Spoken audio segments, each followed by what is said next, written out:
আজ শুক্রবার, গার্লফ্রেন্ডের বিয়ে দাওয়াতে যাচ্ছি। শুনতে অবাক লাগলেও ঘটনা সত্যি। গার্লফ্রেন্ডের বিয়ের দাওয়াত খেতে এর আগে কেউ গিয়েছেন কিনা আমার জানা নেই, হয়তোবা আমিই প্রথম। ওর নাম মীরা। মীরার বিয়েটা হুট করেই হচ্ছে। আমি উচ্চশিক্ষিত বেকার ছেলে, পড়াশোনা শেষ করেছি গত বছর। বেশ কয়েকটা চাকরির ইন্টারভিউ দিয়ে কিছু হচ্ছে না দেখে আপাতত ক্ষান্ত দিয়েছি। তবে খুব শীঘ্রই ভালো কিছু করতে পারবো বলে আশা রাখি। আমি মীরাকে বললাম, কি বলো এসব? পালিয়ে যাব মানে কি? পালিয়ে কোথায় যাব? তাছাড়া জীবনটা কোনো নাটক সিনেমা নয় মীরা। মীরা চোখ বড় বড় করে বলল, সেটা আমার জানার বিষয় নয় নিশ্চয়ই। আমি তোমার সাথে যাব। তুমি আমাকে গাছতলাতেও নিতে পারো, আবার 10 তলা কোনো বিল্ডিংয়েও নিতে পারো। ওতে আমার কোনো সমস্যা নেই। আমি সব জায়গায় মানিয়ে নিতে প্রস্তুত। আমি ভ্যাবাচ্যাকা খেয়ে গেলাম। মীরা বলে কি এসব? সে তো আমার অবস্থা জানে। গতকালও তো ওর সাথে মিট হলো। কই, ও তো এসব বিষয়ে কিছুই বলল না। আমি ওর হাতটা ধরে বললাম, মীরা, তুমি কি বলছো এসব? আমি আগামাতে কিছুই বুঝতেছি না। আমি নিজেকে নিয়েই মহা মুসিবতে আছি। তার উপর তোমাকে কাঁধে চাপালে আমার আর উপায় থাকবে না। মীরা এবার মাথা ঝাঁকিয়ে বলল, ও, বুঝেছি। তোমরা ছেলেরাই এমন। প্রেমের বেলায় মিষ্টি মিষ্টি কথা, আর বিয়ের কথা শুনলেই পালাই পালাই। এই তোমাদের মতো ছ্যাঁচড়া প্রেমিকদের আমার ভালোই চেনা আছে। মীরার কথাবার্তার সিঁড়ি দেখে আমি আবারও অবাক হলাম। ও তো এরকমই সিঁড়িহীন ভাষায় কথা বলে না। গত 3 বছর ধরে ওকে দেখছি। এমন কাম অ্যান্ড কোয়াইট মেয়ে বর্তমানে পাওয়াই মুশকিল। অথচ আজ আমি বললাম, দেখো মীরা, তুমি জানো আমার পক্ষে এখন বিয়ে করা সম্ভব নয়। তারপরেও তুমি আমাকে ডেকে এনে অপমান করছো।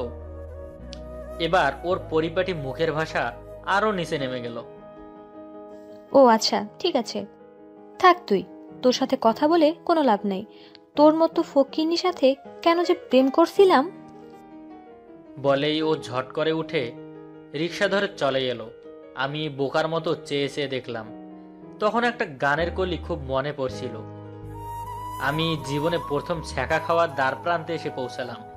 পরদিন পাশের বাসার বাবুর হাতে মীরা ওর বিয়ের কার্ড পাঠালো, সাথে একটি আলাদা চিরকুট। বাবু আমার এলাকার খুব কাছের ছোট ভাই। এবার অনার্স 2য় বর্ষে পা দিয়েছে। ছেলেটা বড্ড ভালো। মায়ের সাথেও ভীষণ খাতির। মীরাকেও ভাবি বলে ডাকে। চিরকুটে লেখা, ওই ছাত্রা শোন, যদি আমার বিয়ের দাওয়াতে না আসিস তাহলে দেখিস আমি কি করি।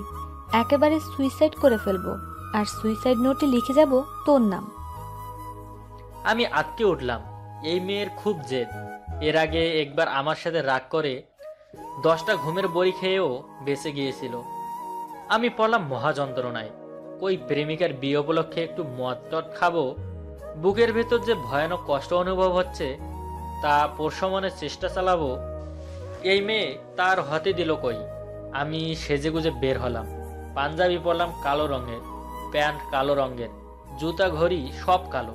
আজ আমার মহান শোক দিবস। আমাকে দেখে মা বললেন, মা, আজ মীরার বিয়ে। ও দাওয়াত দিয়েছে, না গেলে বিপদ হতে পারে।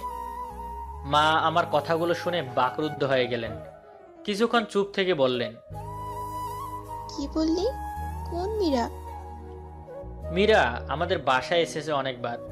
আমাদের রিলেশনটা মা আগাগোড়া জানতেন।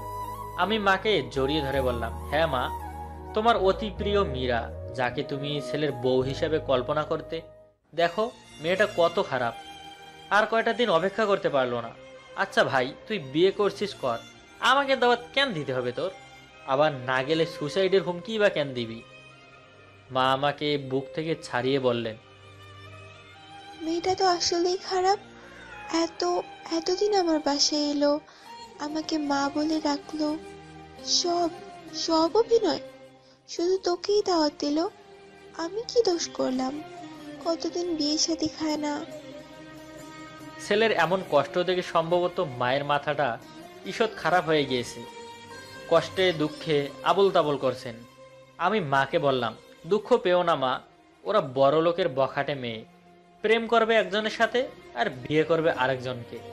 মা রেগে গিয়ে বললেন, খবরদার, খবরদার ওকে বকাটে বলবি না। তোর ভাগ্য ভালো এতদিন ওই মেয়েটা তোর সাথে ছিল। মেয়েটা সুখী হোক, দোয়া করি। না, আর মায়ের সামনে থাকতে পারলাম না। মা রীতিমতো পাগলের মতো আচরণ শুরু করেছে। আর কিছুক্ষণ থাকলে কি অনিষ্ট ঘটে কে জানে। বাসার সামনে থেকে সিএনজি নিলাম, মিরপুর টু ধানমন্ডি। এই সিএনজি মামার সাথে দীর্ঘদিনের পরিচয়। মীরাকেও উনি চেনেন। মীরা ও আমি অনেক দিন এই মামার সিএনজি ভাড়া করেছি। মামা আমাকে দেখেই বললেন যে বিয়ের কোনো দাওয়াত আছে নাকি। মামাকে যখন আমি বললাম যে প্রেমিকের বিয়ে খেতে যাচ্ছি, তখন মামা বলে উঠল, কি জামানা আইলো, প্রেমিকের বিয়ে খাইতে যায় প্রেমিক। এ কথা শুনে আমার প্রচণ্ড রাগ হচ্ছিল, মেজাজটা খুব বিগড়ে যাচ্ছিল। ভেবেছিলাম সিএনজির পিছনে বসে নীরবে কিছুটা চোখের জল ঝরাবো। এই মামার অত্যাচারে তার হলো না। বিয়ের আয়োজন বিশাল, বড় বড় গরু জবাই করা হয়েছে, হাজার খানেক মানুষের খাওয়ার ইন্তেজাম হয়েছে। ভেতরে গিয়ে দেখি মীরা রাজকন্যার মতো অতি দামি শাড়ি পরে সবার সাথে হেসে হেসে কথা বলছে। আমার গা জ্বলে গেল। এই মেয়েটাই একদিন আকাশ বাতাস সাক্ষী রেখে আমাকে বলেছিল, তোমাকে ছাড়া আমি বাঁচবো না। কত ভালোবাসলাম এই মেয়েটাকে। রক্ত বিক্রি করে ওর জন্মদিনে গিফট কিনেছিলাম। অবশ্য একথা কেউ জানে না। আমাকে দেখে বলল, তুমি এসেছো? গুড। তারপর একজনকে ডেকে বলল, এই বাবুকে নাস্তা দাও। কি বেহায়া মেয়ে, আমাকে বাবু ছাড়া কথাই বলতো না, তাই বলে এই বেয়ারার সামনেও বাবু বলতে হবে? আমি জায়গা ত্যাগ করলাম, বাথরুমে গিয়ে খুব কান্না করলাম। ওর বউসাজ দেখে নিজেকে কন্ট্রোল করতে পারছিলাম না। আহারে মীরা, তুমি আমার সাথে এমনটা করলা, আমার স্বপ্নগুলোর কোনো গতি হতে দিলা না। আমি বসে আছি প্যান্ডেলের এক কোনায়, হঠাৎ দেখি বাবু আমার দিকে এগিয়ে আসছে। বাবু এসে বলল, ভাই, ছেলে তো আমেরিকায় থাকে। মীরা ভাবিও বিয়ের পর আমেরিকায় চলে যাবে। চোখ গরম করে বললাম, এই তুই কাকে ভাবি বলিস? হ্যাঁ, ওই প্রতারক মেয়েকে? ভাই, আমি মীরা ভাবিকে ভাবিই ডাকবো। আপনি আমার বড় ভাই, আপনি একদিন পরিচয় করিয়ে দিয়েছিলেন। ও মীরা, তোর ভাবি, মনে নাই? আরে বাবা, সে তো অনেক আগের কথা। ওর বিয়ে হয়ে যাচ্ছে অন্য জায়গায়, ওকে কি আর ভাবি বলা সাজে? আচ্ছা যাই হোক, তুই এখানে কিভাবে? গতরাতে মীরা ভাবি ফোনে বলেছেন সকালে যেন এসে পড়ি।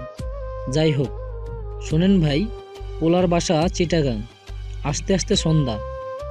বিয়ের আনুষ্ঠানিকতা শুরু হবে এশার নামাজের পর। এর মধ্যে আমাদের কাজ কমপ্লিট করতে হবে। কাজ কমপ্লিট মানে? ও কিছু না। বলে বাবু দ্রুত কোথায় জানি চলে গেল। তখনও এশার আজান হয়নি। বাবু আমাকে ফোন করে মীরাদের বাসার পেছনে ডাকলো। চোখ মুছতে মুছতে আমি যাচ্ছি।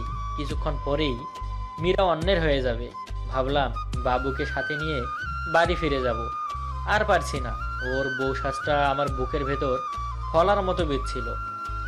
ওদের বাড়ির পেছনে একটা কালো কারের সামনে বাবু দাঁড়িয়ে আছে। আশেপাশে কোনো লোকজন নেই। আমাকে দেখে বললেন, কোনো কথা কইেন না ভাই, গাড়িতে উঠে বসেন। আমি কিছু বুঝতে পারছি না। গাড়িতে উঠবো মানে? গাড়ির গেট খুলে দেখি ভেতরে লাল বেনারসি পরে মীরা বসে আছে। একটা বিষয় দেখে আমার মাথায় আকাশ ভেঙে পড়ল। আমি কিছুতেই বিশ্বাস করতে পারছিলাম না। মীরার পাশে আমার মাও বসে আছেন। আমার মুখ থেকে খুব ধীরে একটা আওয়াজ বের হলো, মা। গাড়ি চলছে মিরপুরের দিকে। এই মুহূর্তে আমার খুশি হওয়া উচিত নাকি বেজার হওয়া উচিত কিছুই বুঝতেছি না। বাবু খুব খুশি, সে অতি আনন্দে গাড়ি চালাচ্ছে। একটা গানও বাজিয়ে দিয়েছে, ঝাঁকানাকা ঝাঁকানাকা দেহ দোল্লার না, ও মীরা ভাই, হেল্লা দুইল্লা নাচ। মীরা পেছন থেকে বলে উঠল, বাবু সাউন্ড বাড়িয়ে দাও তো। বাসায় গিয়ে আমি আরো অবাক হলাম। বাবা বসে আছেন, সাথে আছেন আমার আপন মামা, আরো বেশ কয়েকজন। কাজী সাহেবও আছেন দেখছি।